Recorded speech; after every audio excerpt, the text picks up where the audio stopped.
Balenciagas on my feet, stay in. Oh boy, fresh. I got these pointers, neck and wrist, stay in. Oh boy, fresh. I'm always fresher than the rest, stay in. Oh boy, fresh. Since 96, I'm in this game, stay in. Oh boy, fresh. Balenciagas on my feet, stay in. Oh boy, fresh. I got these pointers, neck and wrist, stay in. Oh boy, fresh. I'm always fresher than the rest, stay in. Oh boy, fresh. Since 96, I'm in.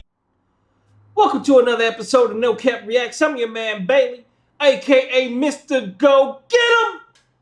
And we back with another episode. This one's a little bit different. It's called Woke.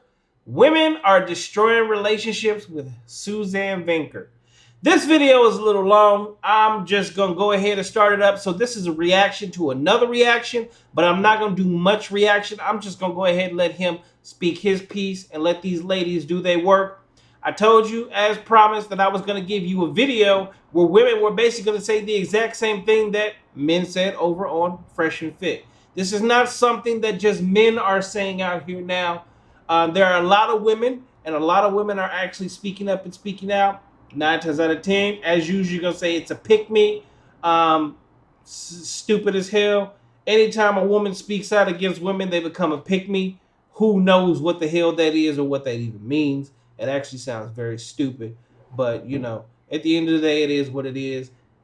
You can't say anything to a woman without her getting in her feelings. But we understand that. I mean, women are emotional. At the end of the day, what needs to happen is we need to start listening to each other and making this better, because unfortunately it's getting worse for you a lot faster than it's getting better for you. But with that, I'm going to go ahead and shut the hell up. Let's watch this video. I'm ready. Let's go. So there's this store in New York City called the Husband Store, where women can only go to choose a husband. And at the entrance to the store is this sign that you can only visit the store once.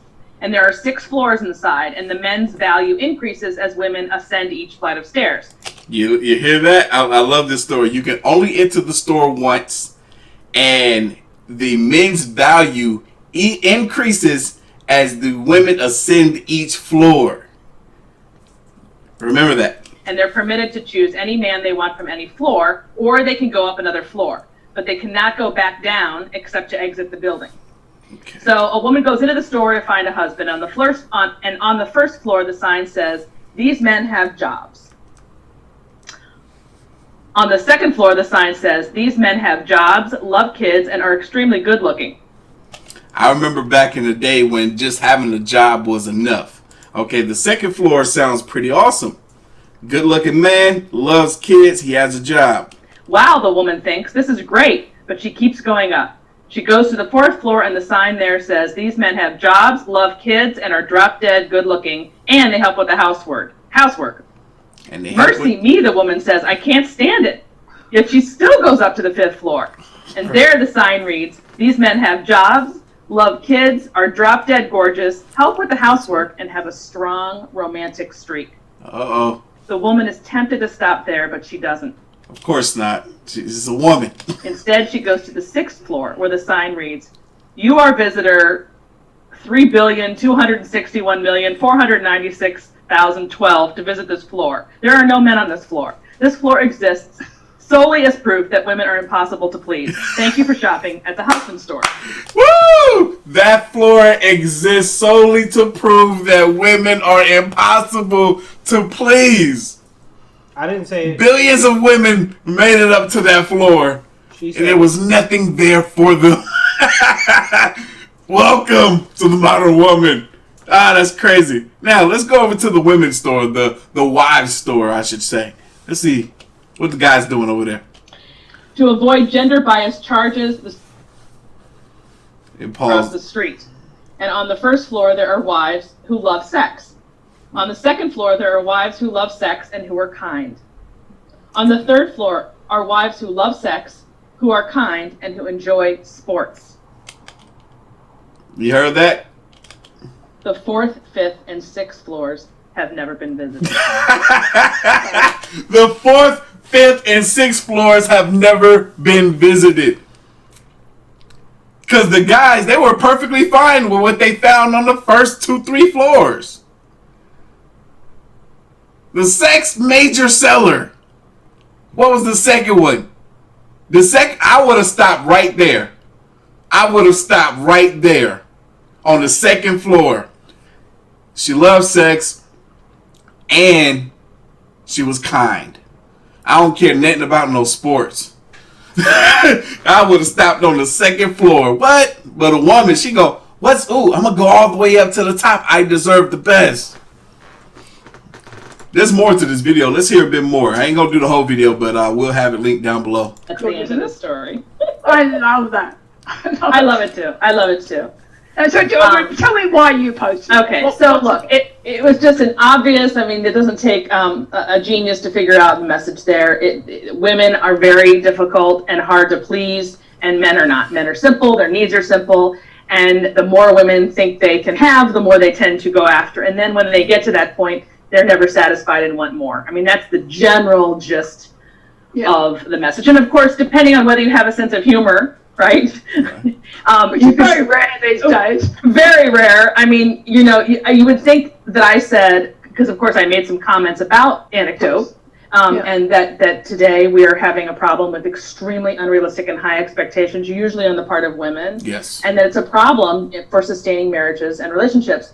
And you would think that I told women that they should I said something like lower your expectations, and I made it pretty simple, but then I explained it in the post. But if you just looked at the meme, it said, lower your expectations, ladies. And you would think that I had said, lower your standards. Just take any old man off the street. You shouldn't have any, even if he abuses you, that's okay. They just took it as far as they could take it. There's nothing wrong with lowering your expectations, man. Everybody wants the best for themselves. Everybody on the planet does. But there's realistic and then there's not realistic. I would love Rihanna, but Rihanna's with ASAP Rocky and they got a kid on the way. So my expectations are a lot lower than Rihanna right now. Come on now. I had five rather difficult years of my life as an online dating coach. I mean, it was very entertaining in lots of ways. What was the takeaway? All right, you heard this. She had 5 difficult years of her life as an online dating coach. Suzanne just asked her what was the takeaway. Listen to what her response is. Dealing with women's expectations was the thing that did me in the end.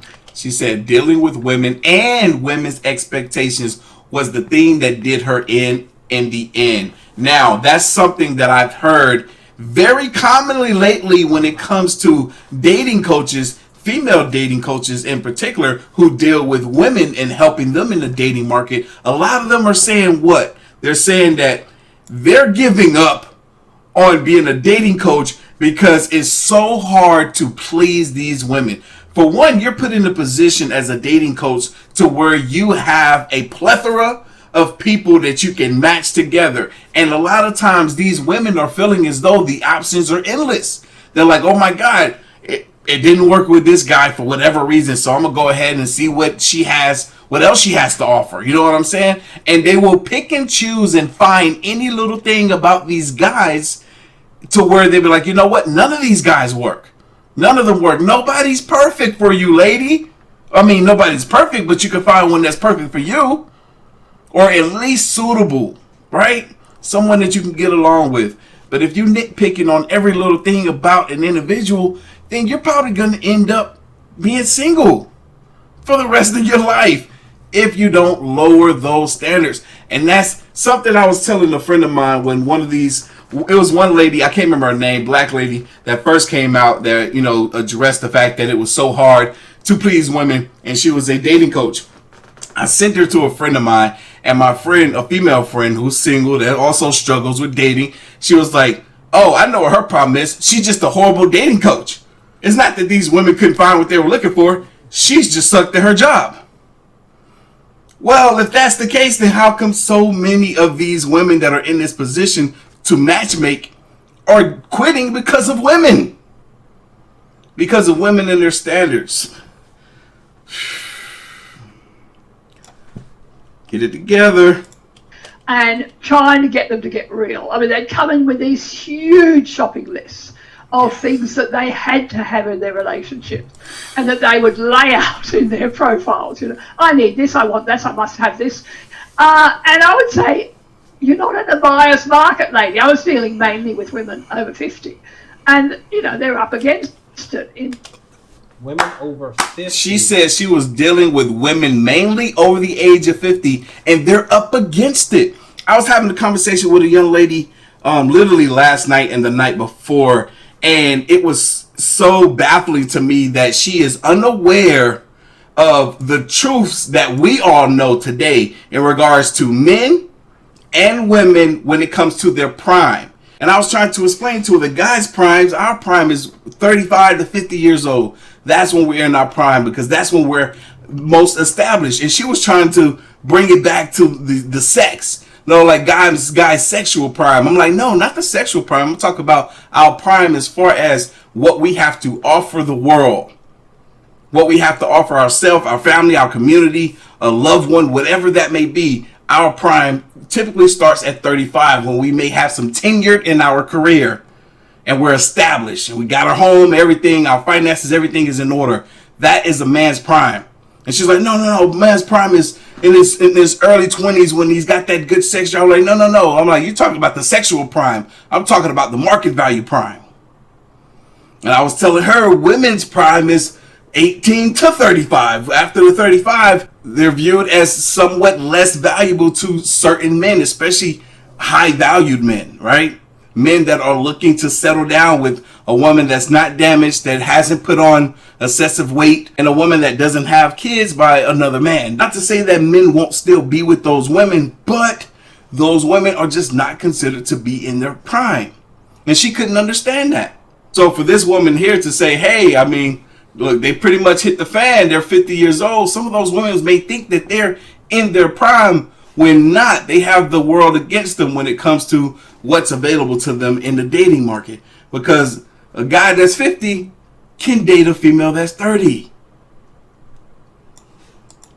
Online dating, the numbers are beginning to really dramatically shift against the particularly well-educated women. You heard that?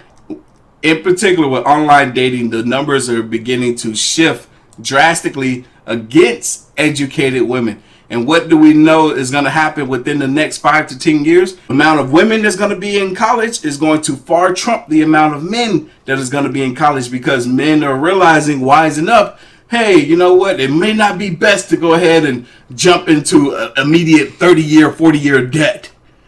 But women, they still may be going to college to further their education. And obviously, they're going to be the ones looking like, oh, wait, where's these men that's on my level?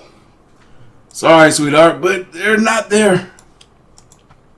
And they had to sell themselves. They had to work out what they had to offer a man, not what they had to have.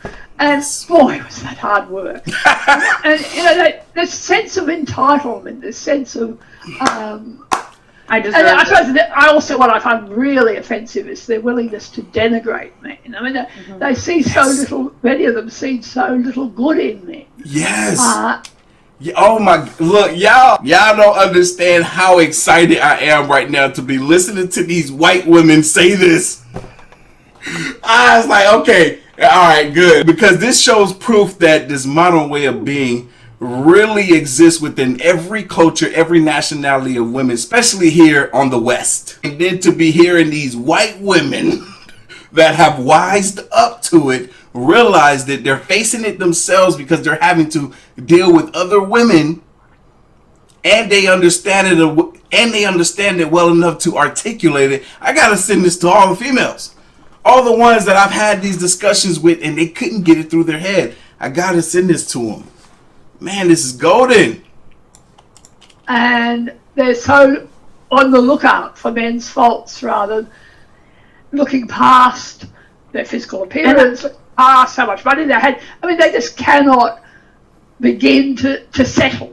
That term, to settle, is one of the keys here.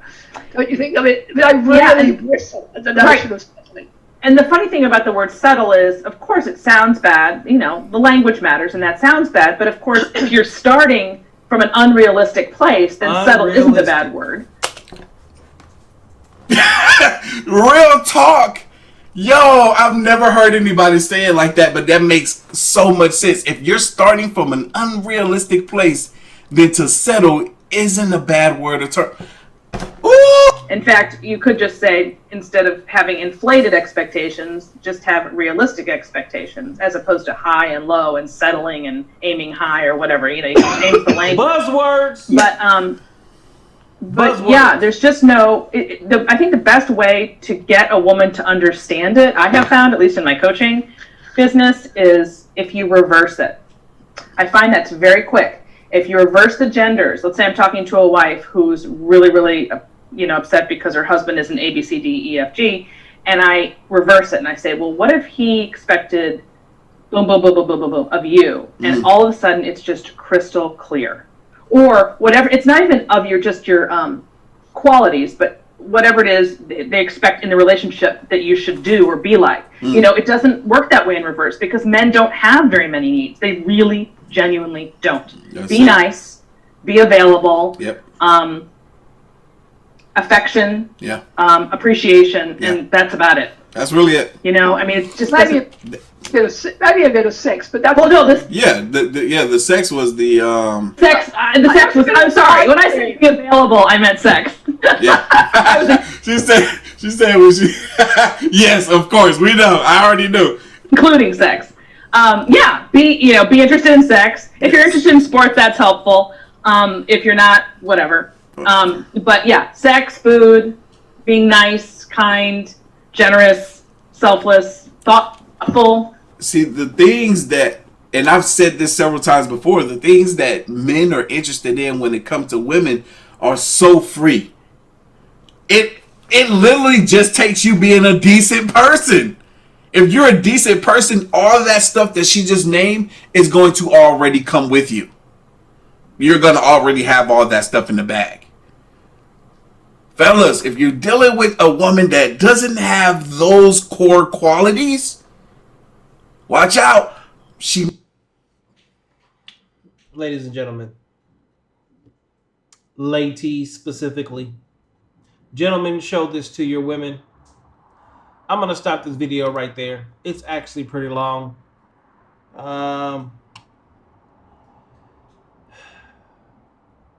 There's nothing else that really needs to be said. The proof is in the pudding. The women said it themselves. I'm going to go ahead and put the link to the description of this actual video down in the description box so that you guys can actually go and watch these ladies have the conversation that they have, because it is absolutely amazing and it is worth watching. And the crazy part is, these ladies are not watching. But welcome to another episode of No Capp Reacts. I'm your man Bailey, aka Mr. Go Get 'em. And make sure you like, share, and subscribe. I'm out.